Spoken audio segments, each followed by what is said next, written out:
की घड़ियां खत्म। अपने अपने मोबाइल फोन निकाले, जहां तक आवाज जा रही है लाइट्स ऑन करें, क्योंकि हम इस्तकबाल करने लगे हैं उस लीडर का, उस हस्ती का जो अपनी कौम के लिए डट के खड़े हैं। अर्श वाले, मेरी तौकीर सलामत रखना, फर्श के सारे खुदाओं से उलझ बैठा हूं। वो हस्ती जिसने आज से चंद ही हफ्तों के बाद पाकिस्तान के वजीर आजम का हल्फ उठाना, इंशाअल्लाह। पाकिस्तान की आन है आप, पाकिस्तान की शान है आप, पाकिस्तान की जान है आप, पाकिस्तान की पहचान है आप, पाकिस्तान के कप्तान है आप, इंपोर्टेड हुकूमत के लिए तूफान है आप, पाकिस्तान के कप्तान है आप, इमरान खान है आप।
जब न थी ये जहां, जब न था ये सभी, जब न थी ये जहां, जब न था चांद सूरज न थे आसमां, जब न था चांद सूरज न थे आसमां, जब न था राज़े हक भी किसी पर आया, जब न था राज़े हक भी किसी पर आया, जब न था, जब न था कुछ यहाँ। बिस्मिल्लाहिर्रहमानिर्रहीम।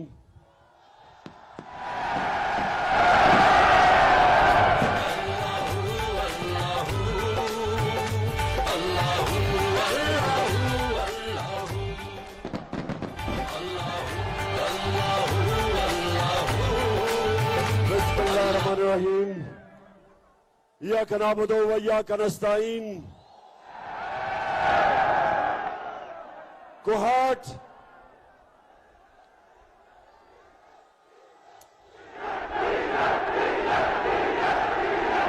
एक अफसोस है कि पूरी तरह लाइटें नहीं, सही माने में जो आपकी तादाद है वो नजर नहीं आ रही। अफसोस है मुझे इस चीज का। अगर ये दिन के वक्त जलसा होता तो मैं समझता हूं कि कोहाट की तारीख का सबसे बड़ा जलसा आज है।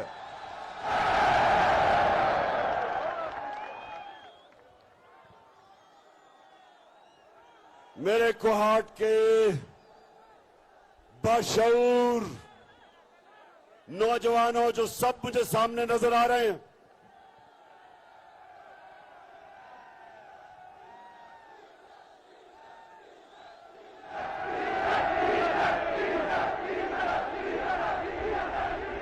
ये ठीक है आपकी बात कि पेट्रोल और डीजल की कीमतें बढ़ने लगी हैं।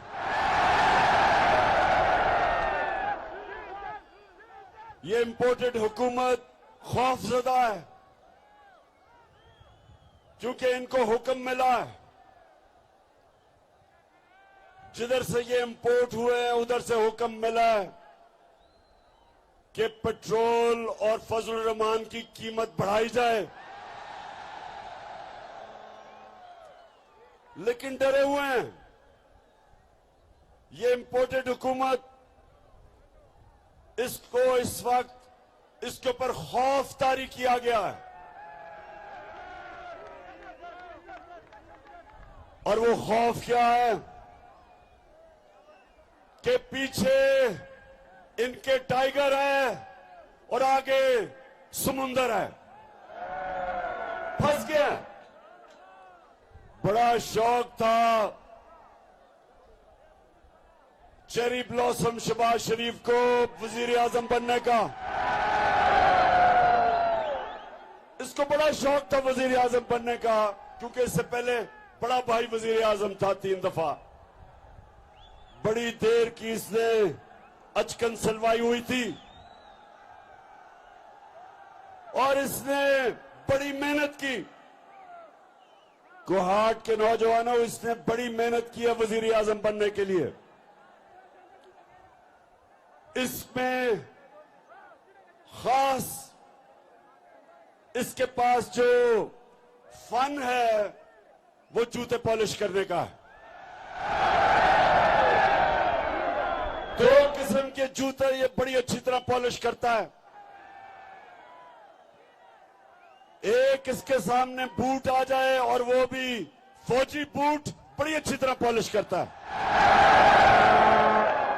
और दूसरा, अमेरिकी एम्बेसी से कोई बूट आ जाए वो भी बड़ी अच्छी तरह पॉलिश करता है। तो इसने बूट पॉलिश कर करके आखिर में वहां पहुंचा। तो अब सबसे ज्यादा इसके कौन मजे ले रहा है? वो एक ऐसा आदमी है जिसकी पैसा बीमारी है, जिसका नाम जरदारी है। जरदारी आज वैसे वाकई नून लीग के मुकाबले में वो वाकई जरदारी इन सब पे बाहरी है। नून लीग पे वो बड़ा मजे ले रहा है। सारी गालियां महंगाई की, जो रुपया गिर रहा है, स्टॉक एक्सचेंज गिर रहा है, वो शहबाज शरीफ को पड़ रही हैं। और जरदारी फेडरल गवर्नमेंट में भी बैठा है और सिंध के ऊपर भी कब्जा करके बैठा है। तो कोहाट देखें, एक कुरान में अल्लाह कहता है एक प्लान इंसान बनाता है और दूसरा ऊपर वाला अल्लाह बनाता है, और कामयाब सिर्फ एक होता है। तो इन्होंने बड़ा स्कीम किया था, साजिश की थी, बड़ी मिन्नतें करके, जूते पॉलिश करके, सबने मिलके, 3 स्टूजेस ने, 3 स्टूजेस, एक उसमें डीजल, दूसरा जरदारी और तीसरा चेरी ब्लॉसम, इन तीनों ने जोर लगा के हमारी हुकूमत गिराई। लेकिन आज जिस तरह मैंने कहा, आगे समुंदर और पीछे टाइगर, फंस गया शहबाज शरीफ। और अब इनके पास एक ही रास्ता है। ये अब अमेरिकनों को कहेंगे, कल इनकी IMF की मीटिंग है दोहा में, अमेरिकनों को कहेंगे कि खुदा के वास्ते हमारी मदद करो, हमें थोड़े डॉलर दो। अगर हमें तुमने डॉलर ना दिए तो इमरान खान फिर आ जाएगा। लेकिन मेरे कोहाट के नौजवानों, मैं अमेरिकनों को बहुत अच्छी तरह जानता हूं। वो कभी अपने डॉलर ऐसे नहीं देते। वो अगर डॉलर देंगे तो इनको पहले मजीद और गुलामी करवाएंगे। इनको हुक्म देंगे कि जब भी जो भी हम आपको कहेंगे, फॉरेन पॉलिसी आपकी हमारे हुक्म पे चलेगी। हम अगर आपको हुक्म देंगे, और हुक्म दे चुके हैं, कि रूस से आप तेल पाकिस्तान में नहीं मंगवा सकते, जबकि हमने 30% कम रूस से तेल का मुआहदा कर लिया था। आप सोचे, आपको पेट्रोल भी और फजल रहमान भी 30% कम मिलना था। हमने गंदम का भी फैसला कर लिया था कि रूस से 30% कम गंदम मंगवाएंगे पाकिस्तान में, ताकि अपने लोगों को महंगाई से बचाएं। लेकिन कोहाट के नौजवानों, आते साथ ही इन्होंने वो मुआहदे खत्म किए, क्योंकि हुक्म मिला था इनको। जब गुलामी क्या होती है, एक तो गुलामी थी जो अंग्रेज की गुलामी थी, जिस गुलामी के दौर में ये सारा कबायली इलाका इन्होंने आखिर तक अंग्रेज के खिलाफ जंग लड़ी, आजादी की। दूसरी गुलामी हुई होती है कि फतह किए बगैर अपने सारे फैसले करवाने पड़ते हैं हुक्म लेके। सो वो हुक्म जब करेंगे, सुन लो, आगे जैसे जैसे ये उनसे जो अब पैसे मांगेंगे इमरान खान को डरा के उनको कि इमरान खान आ जाएगा, तो वो गुलामी की जंजीरें इनके गले में डालेंगे और इनसे हर अपना काम करवाएंगे। जिस तरह गुवाहाट के लोगों, आप तो सब जानते हैं, जब हमने अमेरिका की जंग में शिरकत की, यहां तो कबायली इलाके से आप करीब हैं, आपको तो पता है कि कितना नुकसान हुआ कबायली इलाके में और आप में, सारा पख्तूनख्वा में। आप सब जानते हैं, हाथ खड़ा करके बताएं, आप जानते हैं क्या हुआ? 35 लाख लोग कबायली इलाके से उन्होंने नकल मकानी की, उनके घर उजड़ गए। जो ज़कात देते थे वो एक ही रात के अंदर ज़कात लेने वाले बन गए। पर्दा था घरों में, पर्दादार ख्वातीन को निकलना पड़ा, नकल मकानी करनी पड़ी। क्यों? क्योंकि उस वक्त के हुक्मरान ने जब धमकी पड़ी अमेरिकनों से, तो उसने घुटने टेक दिए और उस जंग में पाकिस्तान को ले गया, जिसमें पाकिस्तान का ना लेना था ना देना था। हमारा क्या, हमारी वो जंग ही नहीं थी, लेकिन धमकी मिली, ऑर्डर मिला कि अगर आप ना गए तो हम ये कर देंगे आपसे। और तब जनरल मुशर्रफ उनके सामने घुटने टेक गया और 80,000 पाकिस्तानियों ने कुर्बानी दी। सबसे ज्यादा नुकसान कबायली इलाके के लोगों को हुआ। ड्रोन अटैक्स हुए। आपको तो यह इल्म होगा कि किस तरह कबायली इलाके के लोगों के ऊपर जुल्म हुआ। ड्रोन अटैक होता था, जो भी मरता था कहते थे जी दहशतगर्द है। कभी तफ्तीश नहीं हुई, क्योंकि हुकूमत मिली हुई थी अमेरिकनों के साथ, उनको इजाजत दी थी कि वो आके हमारे मुल्क में लोगों को कत्ल करें। और ये होती है गुलामी। नौजवानों, ये होती है गुलामी, जिसके खिलाफ मैं आज आपके पास आया हूं। क्या आपने मेरे साथ मिलके हकीकी आजादी की जंग लड़नी है? आप तैयार हैं इस्लामाबाद के लिए? मैं तो अभी मोटरवे से आया हूं, माशाल्लाह सड़क भी अच्छी हो गई है, जल्दी पहुंच जाएंगे आप वहां। तैयार हो? ऊपर से अल्लाह ने मौसम भी ठीक कर दिया है। जो लोग कहते थे बहुत गर्मी है, ऊपर वाले ने हमारे लिए, वैसे भी नौजवानों को तो वैसे भी गर्मी नहीं लगती। मैं तो वैसे भी 21 साल गर्मी में खेलता रहा हूं, मुझे तो गर्मी नहीं लगती। और अगर मुझे गर्मी नहीं लगती तो कोहाट के नौजवानों को भी नहीं लगती। सो हमने वो करना है। हमने अपने मुल्क को इन चोरों से जो हमारे ऊपर मुसल्लत किए गए और जिन्होंने मुसल्लत किए, हमने उनको एक पैगाम देना है कि ये एक आजाद मुल्क है।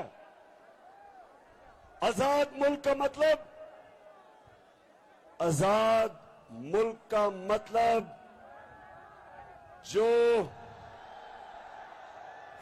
वैसे ये लाइटें ऑन करें ताकि लोग देख सकें कितनी पब्लिक आई है।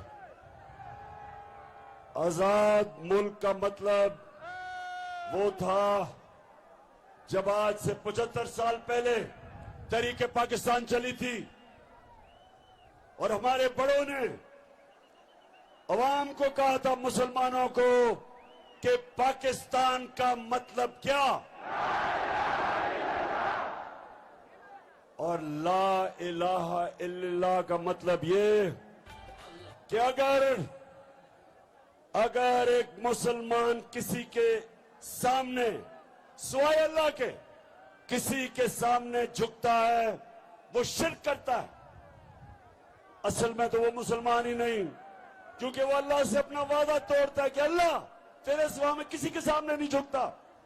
और ये याद रखें कोहाट के नौजवानों, कभी कोई कौम, अजीम कौम बन ही नहीं सकी जो आजाद ना हो। कभी गुलाम या इंसान या कौम जो गुलाम होते हैं वो जमीन पे रेंगते रहते हैं, वो इकबाल के शायर नहीं बन सकते, उनकी परवाज ऊपर नहीं होती, वो सिर्फ आजाद इंसान ऊपर जाता है।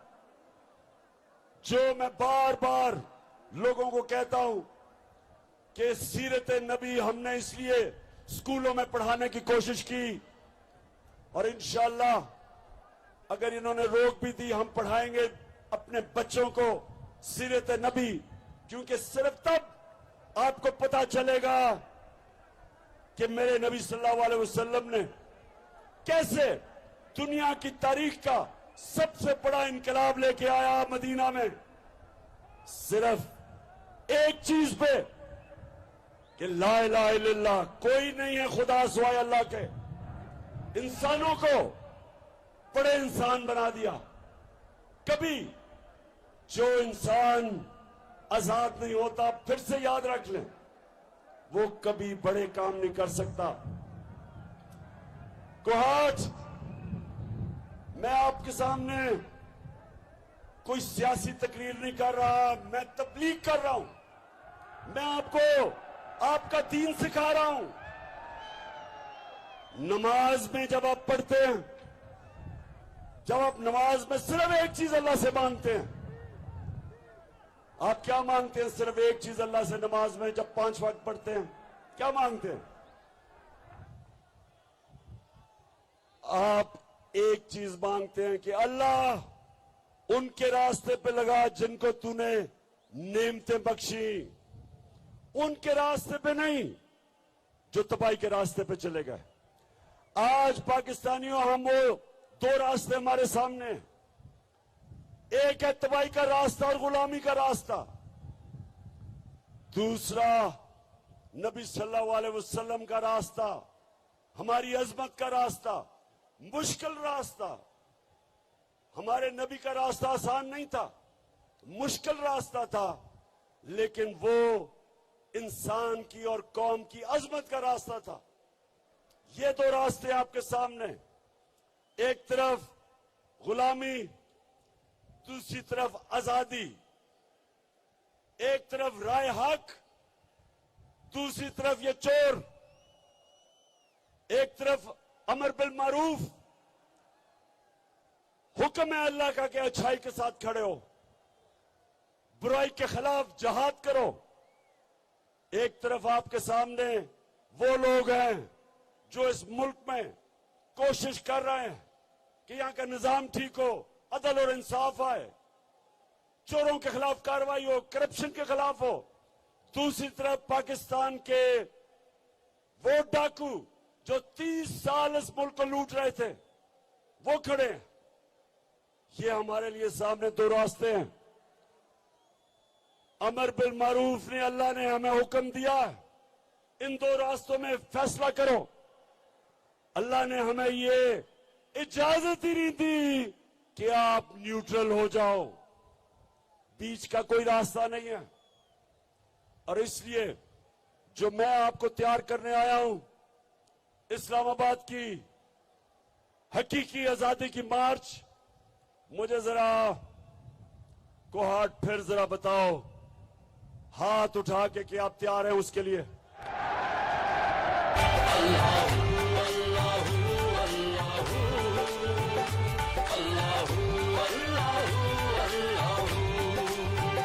ये ज़मीं जब न थी, ये जहां जब न था, ये ज़मीं जब न थी, ये जहां जब न था, ये ज़मीं जब न थी, ये जहां जब न था, ये ज़मीं जब न थी, ये जहां जब न था, चांद सूरज न थे, आसमां जब न। तो कोहाट, कोहाट, मैं आप भूल ना जाऊं, मैं आज एक बड़ा अजीम इंसान, ख्याल जमान, उसको मैं आज याद करना चाहता हूं।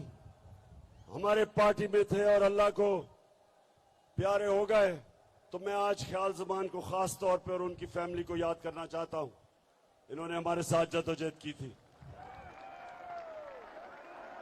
तो कोहाट, आज जो आपके सामने हुकूमत है, चेरी ब्लॉसम की, बूट पॉलिश, ये याद रखें कि सारों हमें कहते रहे कि जी हम बड़े तजर्बाकार हैं, हमें कहते रहे कि आप नाहिल हैं, और कहते रहे कि जब भी आप अवाम में जाएंगे तो लोग आपको बुरा भला कहेंगे, आप छुपते फिरेंगे। अब अल्लाह का करम ये है कि ये छुपते फिर रहे हैं और ये देखें लोग निकल के हमें इज्जत दे रहे हैं। ये अब अल्लाह का कमाल है, इज्जत देने वाला है। तो इन्होंने कहा कि तजर्बाकार है, किधर गया वो तजर्बा? मुल्क का माइशत का तबाह कर दी इन्होंने। महंगाई हमें कहते थे, और इनके पैसे दिए हुए एंकर और जो मीडिया हाउस इनसे पैसे बना रहे थे, हर रोज हमें याद कराते थे कि बहुत महंगाई हो गई। जरा जाएं आज लोगों में, उन सबको मैं कहता हूं, मीडिया हाउसेस को, एंकर्स को, पूछें लोगों से, महंगाई का पूछें, और पूछें लोगों से कि क्या ये इस इंपोर्टेड हुकूमत के साथ हैं। तो जो माइक लेके जाएगा, दो अवाम से दो आवाजें सुनेगा। एक सुनेगा गद्दार और दूसरा सुनेगा चोर। मदीना में इनको आवाजें लगी,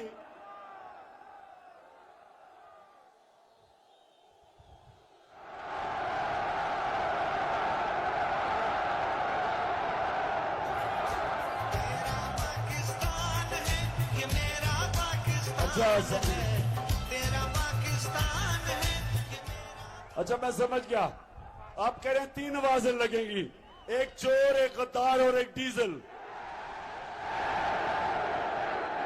अच्छा, हमारी कोहाट सुने जरा, बड़ी मुश्किलों से हमारी असेंबली पहली दफा कितने सालों में एक असेंबली डीजल के बगैर चल रही थी। तो डीजल भी इनके साथ मिल गया और इन्होंने ये साजिश की। और देखें, अब सबने कहा बड़ा शहबाज शरीफ बड़ा तजर्बाकार है, सुबह 7 बजे उठ जाता है और सारी जगह भागा फिरता है। अब किधर शहबाज शरीफ, बताओ जरा। हमने आपका जो बैंकरप्ट दिया पाकिस्तान, दिवालिया निकाल के हमें दिया, हमें फख्र है कि हमने हर मुश्किल वक्त से निकाला। हमने उसको कोरोना के दौर में निकाला, कोरोना 100 साल में एक दफा इतनी बड़ी वबा आती है, बुरान आता है। और अगर ये होते तो आज यहां लोग भूखे मर रहे होते, क्योंकि इन्होंने बार बार मुझे कहा 3 महीने कि इमरान खान बंद करो, लॉकडाउन लगाओ, मुल्क को बंद करो। और हर जगह में इनसे और इनका सिंध की हुकूमत से एक ही सवाल पूछता था कि अगर मैं बंद करूंगा, लॉकडाउन लगाऊंगा, तो दिहाड़ीदार का क्या होगा, गरीब आदमी का क्या होगा, वो किधर से खाना लेके आएगा। सारा वक्त मैं इनसे पूछता था, इनको कोई परवाह गरीब आदमी की नहीं थी। बार बार इनकी, अगर आप सोशल मीडिया पे जाएं, इनकी सारों की तकरीरें हैं मेरे खिलाफ कि इमरान खान लॉकडाउन नहीं लगा रहा, इसके ऊपर FIR काटनी चाहिए। और आज ये है, अल्लाह अल हक है, सच का खुदा है। अल्लाह का करम देखे कि दुनिया आज मानती है कि वो मुल्क जो 190 मुल्कों में से जो ऊपर के 4-5 वो मुल्क जिन्होंने सबसे बेहतर कोरोना के अंदर अपने लोगों को बचाया, अपनी मायशत को बचाया, अपने गरीब को बचाया, वो मुल्क 5 मुल्कों में से एक मुल्क पाकिस्तान है। और जब इन्होंने हमारी गवर्नमेंट गिराई, इस मुल्क में सबसे ज्यादा डॉलर आ रहा था। हमारे जो बैरून मुल्क पाकिस्तानी, जो हमारा सबसे बड़ा असासा, उन्होंने 31 अरब डॉलर पाकिस्तान भेजा, रिकॉर्ड, जिसमें कोहाट से भी कितने बार काम करते हैं। उन्होंने हमें पैसा भेजा, उन्होंने पाकिस्तान के अंदर सरमायाकारी करने के लिए प्रोग्राम बनाए। हमने सबसे ज्यादा एक्सपोर्ट्स की, हमने इंडस्ट्री उठाई, हमने अपने किसानों को उठाया, किसानों को पैसा दिलवाया। जो शुगर माफिया किसानों को पैसा नहीं देता था, हमने किसानों को पैसा दिलवाया, कीमत दिलवाई, सही पैदावार की कीमत दिलवाई, किसानों के पास पैसा आया, उन्होंने अपनी जमीन पे लगाया। रिकॉर्ड पैदावार पाकिस्तान में 5 बड़े फसलों की हुई। 60% पाकिस्तान में खुशहाली आई।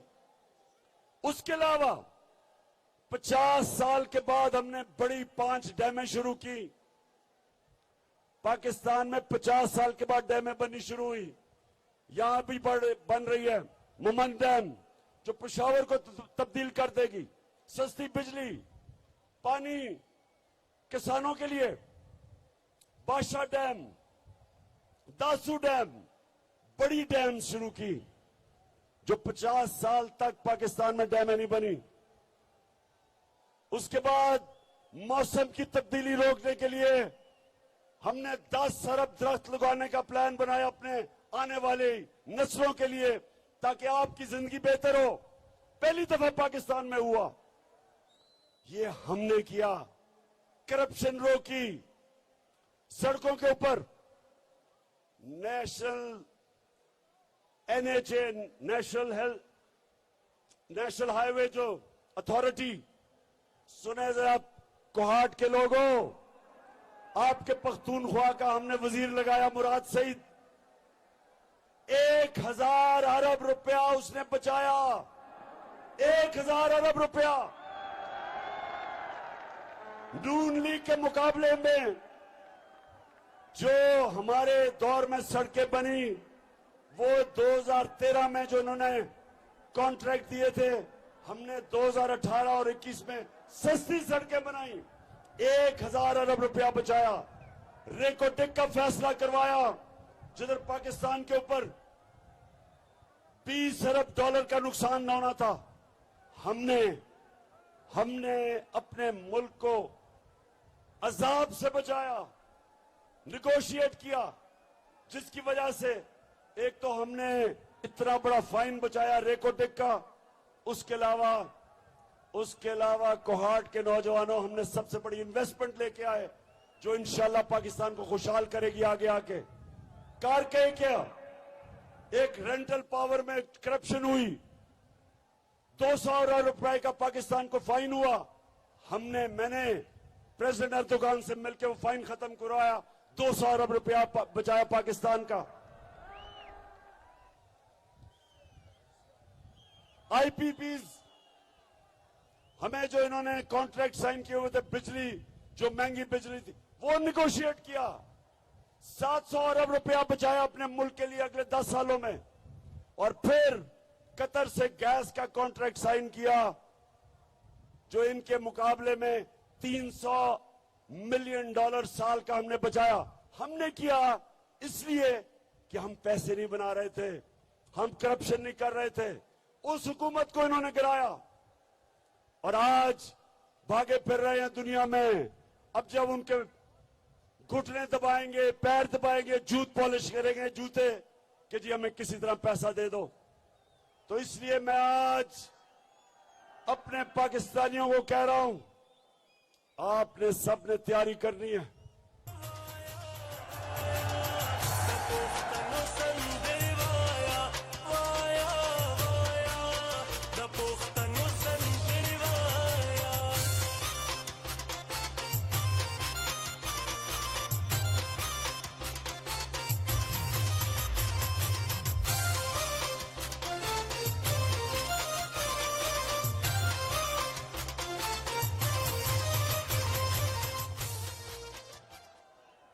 मैं आज सुप्रीम कोर्ट का जो फैसला हुआ है लोटों के खिलाफ,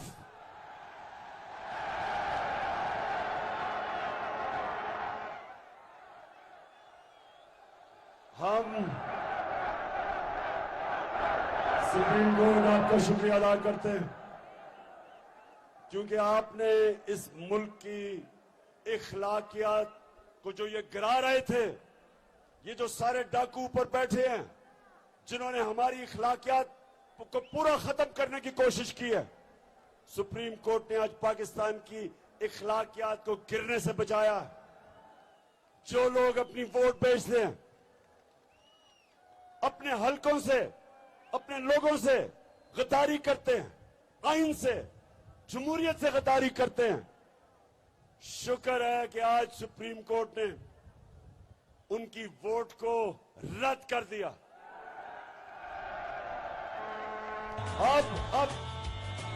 अब हमजा शरीफ, तुमने भी बड़ी देर की अचकन सलवाई हुई थी। अब जरा उस अचकन को आराम से जो आपने पहनी है उस अचकन को भी रखो। और अब मुझे पूरा पता है कि इंशाल्लाह पंजाब में मुर्गी की कीमतें भी नीचे आ जाएंगी।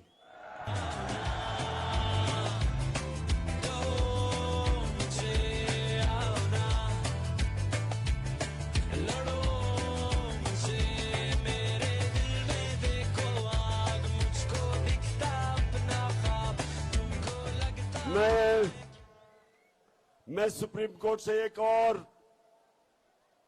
बड़ी आजिज़ी से रिक्वेस्ट करूंगा कि शरीफ खानदान के केसेस करप्शन के आप सुने, क्योंकि एफआईए को उन्होंने तबाह कर दिया। एक officer doctor Rizwan heart attack से मरा, इसमें भी तफ्तीश होनी चाहिए। और दूसरा जो इन्वेस्टिगेटिंग एफआईए का ऑफिसर है उसको भी हार्ट अटैक हो गया, जो शरीफ खानदान के केस सुन रहा था, शहबाज शरीफ के, उसको भी इन्वेस्टिगेट करें। केसेस अपने पास, सुप्रीम कोर्ट आप अपने पास केसेस बनवाएं, क्योंकि ये डे लाइट रॉबरी है, ये दिन दिहाड़ा डाका पड़ रहा है। 40 अरब रुपए के इनके ऊपर केसेस हैं। कैसे हो सकता है कि वो लोग मुल्क की क्यादत संभाल के और केसेस खत्म करें? पहली दफा ये जब पावर में आया 88 से लेकर दोनों पार्टीज 99 तक, इन्होंने करप्शन की। जनरल मुशर्रफ ने इनको एनआरओ दिया, सारे इनके करप्शन के केसेस माफ हो गए। 2008 से 18 तक फिर आए, फिर करप्शन शुरू की, अब वो केसेस इनके ऊपर जो 2008 से 18 तक चोरी की थी वो केसेस हैं।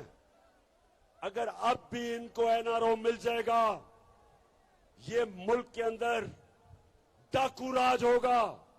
कोई नहीं डरेगा डाके मारते हुए, करप्शन करते हुए।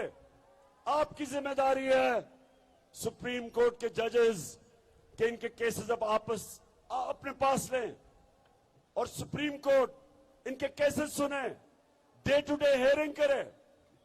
ये दुनिया में कभी ऐसा मजाक सुना है कि बाप बेटे दोनों ने उनको सजा होनी थी, एफआईए ने इनको सजा देनी थी। पहले तो केसेस खींचते गए, ये कोई 1 साल पहले इनको सजा हो जानी चाहिए थी, लेकिन हमारा इंसाफ का निजाम नहीं दे सका। जब सजा होने लगी तो बाप प्राइम मिनिस्टर बन गया, केस खत्म, एफआईए के सारे लोगों को फारग जो इनके केस कर रहे थे, और उधर बेटा तैयार हो गया। इसलिए सुप्रीम कोर्ट को मैं आज रिक्वेस्ट करूंगा कि आप खुद शरीफ खानदान के केसेस सुने, और हमें किसी के ऊपर अब एतमाद नहीं रहा।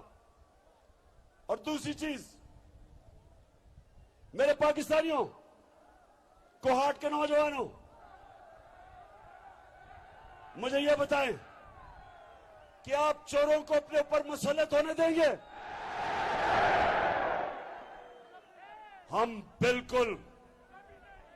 बिल्कुल इन चोरों को इस मुल्क के ऊपर मुसल्लत नहीं होने देंगे। हम सिर्फ एक चीज चाहते हैं, इलेक्शन करवाओ, पाकिस्तान के लोगों को फैसला करने दो कि कौन इस मुल्क की क़यादत करेगा। हम कोई अमेरिका से इंपोर्टेड हुकूमत को नहीं मानते।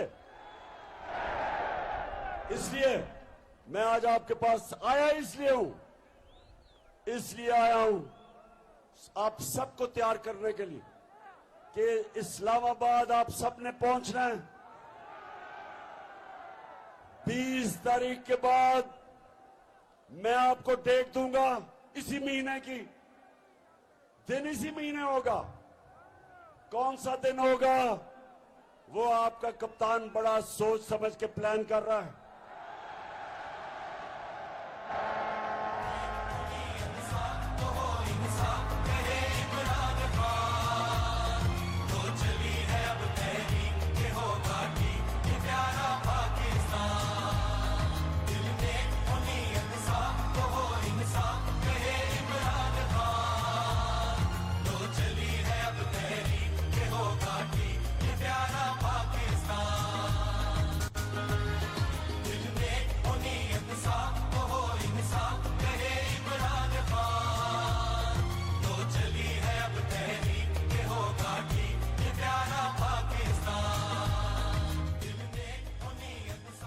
अच्छा,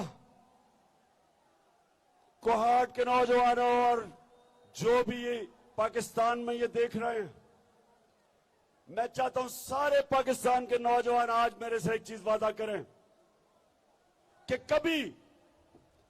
आप कभी वोट नहीं देंगे किसी उस पार्टी को जिन पार्टीज के लीडरों का पैसा और जायदाद मुल्क से बाहर पड़ी हो। वादा करें मेरे से, क्योंकि नौजवानों, जब मैं प्राइम मिनिस्टर था तो जब भी बाहर से दूसरा मुल्क से कोई वजीर मुझे मिलने आता था या प्राइम मिनिस्टर, तो सबसे पहले मुझे बताया जाता था कि ये किधर पढ़ा है, कितनी पढ़ाई की, इसका तजर्बा क्या है, ये ईमानदार है या नहीं है, इसकी रेपुटेशन क्या है। एक एक चीज उसकी पहले मुझे बताई जाती थी मेरे मिलने से पहले।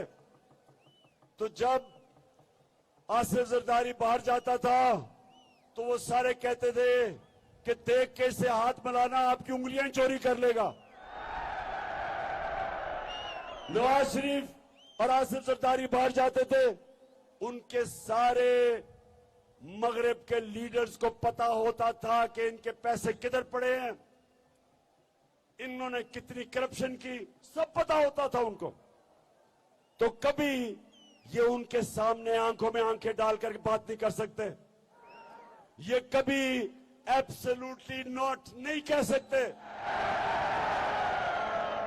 वो जब हुक्म करेंगे कि जनाब हमें अफगानिस्तान के लिए पाकिस्तान में बेसिस चाहिए, ड्रोन अटैक करने के लिए बेसिस चाहिए, ये इनमें कभी जुर्रत नहीं होगी ना करने की, क्योंकि ये पैसे के गुलाम है, पैसा बाहर पड़ा है। तो इसलिए एक तो आपने ये मेरे से वादा करना है कि आपने कभी जिस पार्टी के भी सरबराह के पैसे बाहर पड़े हों, आपने उस पार्टी को वोट नहीं देना। दूसरा, नौजवानों ज़हन में अपने डाल लें कि कभी आपने गुलामी कबूल नहीं करनी। हम आजाद लोग हैं, हम ला इलाहा इल्लल्लाह अल्लाह से वादा करने वाले लोग हैं। हम अगर किसी के सामने झुकते हैं, हम छोटे से इंसान रह जाते हैं। इंसान वो तकड़ा होता है जो अपने पैर पे खड़ा होता है।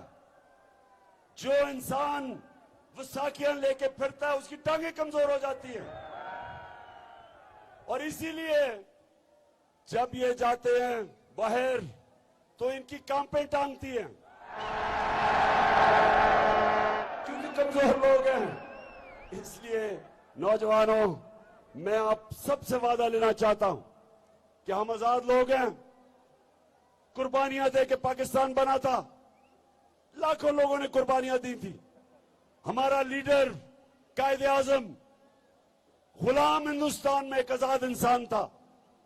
हम वादा करते हैं, मेरी कौम, हम वादा करते हैं कि हम स्वाय अल्लाह की किसी की गुलामी नहीं करेंगे। हम हैं दुनिया की तारीख का सबसे अजीम लीडर, जो ना कभी ऐसा आया है ना कभी आएगा। हमारे नबी सल्लल्लाहु अलैहि वसल्लम वो हमारे लीडर जिनकी हम उम्मत हैं, उन्होंने हमें सिखाया था कि कोई नहीं है खुदा स्वाय अल्लाह के। इसलिए ये बहुत जरूरी है कि आज हम खड़े हों, एक पूरी मेरी कौम खड़ी हो। और जब आप इस्लामाबाद में जाएंगे तो हमेशा के लिए ये जो गुलाम है, पैसे के गुलाम है, हमेशा के लिए इनसे आजाद हो जाएंगे इंशाअल्लाह।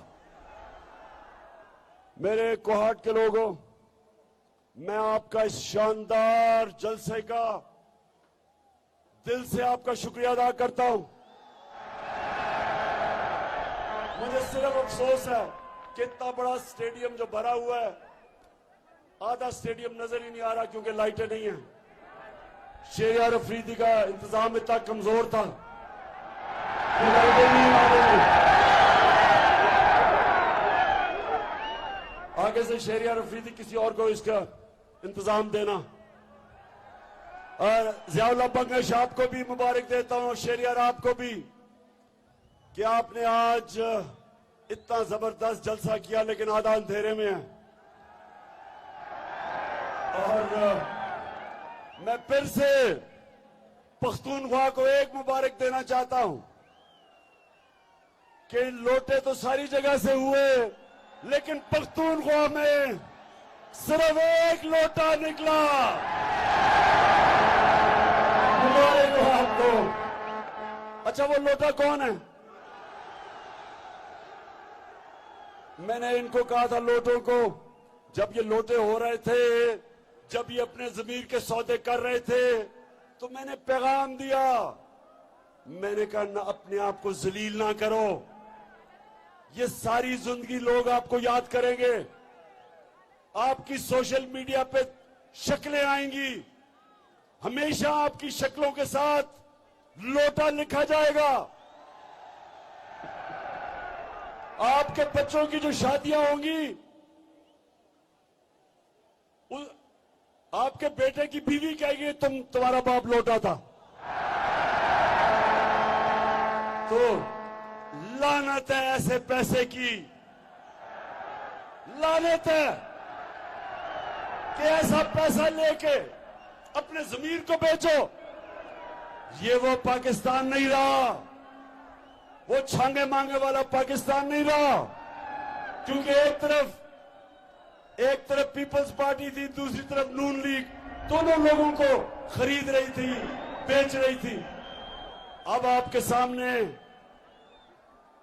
तहरीक इंसाफ है। ना हम किसी लोटे को खरीदते हैं और ना हम कभी किसी लोटे को माफ करते हैं। और ये नया पाकिस्तान बन रहा है। इसमें हमने इस मुल्क की अखलाकियात को उठाना है, अमर बिल मारूफ पे चलना है, जो हुक्म है अल्लाह का, अच्छाई के साथ खड़े होना है और बुराई और बदी के खिलाफ जिहाद करना है।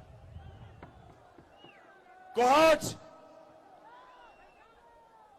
पाकिस्तान जिंदाबाद, पाकिस्तान पाइंदाबाद। और फिर से इस शानदार जलसे का आपको खिराज तहसीन भी पेश करता हूं, आपका शुक्रिया अदा भी करता हूं।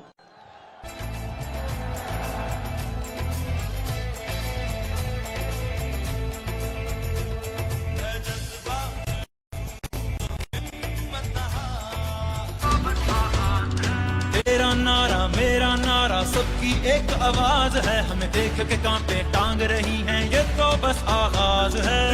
हुकूमत नामंजूर, हुकूमत नामंजूर, हुकूमत नामंजूर, हुकूमत नामंजूर। क्या हम कोई गुलाम हैं कि जो आप कहेंगे हम कर ले? La ilaha illallah, there is no God but one. And we will fight. तेरा वजीर आजम होगा बेगर कांट बी चूजर, मेरा सीना ठोक के बोले ला इलाहा इल्लल्लाह। चोर लुटेरे लाके डेरे मुल्क नू लुटना चाहते ने, करके करप्शन अरबां दी रल मिल खाना चाहते ने। ये चोर लुटेरे हमें ना मंजूर, थोड़े लारे लपे ना मंजूर, बेच के खा के मुल्क नू सारे हुन जित जावोगे ना जी हजूर। लूटा था जिसने भी प्यारे वतन को, पार्लियामेंट में सब बैठ के मिलकर कल तक ये कहते थे चोरी को दूजे को हुकूमत बना ली। अब चोरों ने मिलकर खिदमत का मौका मांगे ये खुद, डॉलर से ज्यादा ये डीजल गिरा, हो गए इकट्ठे ये सारे निकट्टू। कप्तान तन्हा अकेला लड़ा, देखो कप्तान मेरा अकेला लड़ा। लोटू पे करके करोड़ों निछावर, कौमी एहसासों को रखेंगे गिरवी। चोरों को डंके की चोट पे बोलूं हुकूमत गिरा देगी पब्लिक ये फिर भी। तख्तू लटने में वक्त नहीं दूर, इम्पोर्टेड हुकूमत नामंजूर, हुकूमत नामंजूर, हुकूमत नामंजूर, हुकूमत नामंजूर। छोटे छोटे ईवानों से सब निकाले जाएंगे, कौम को धोखा देने वाले मुक्के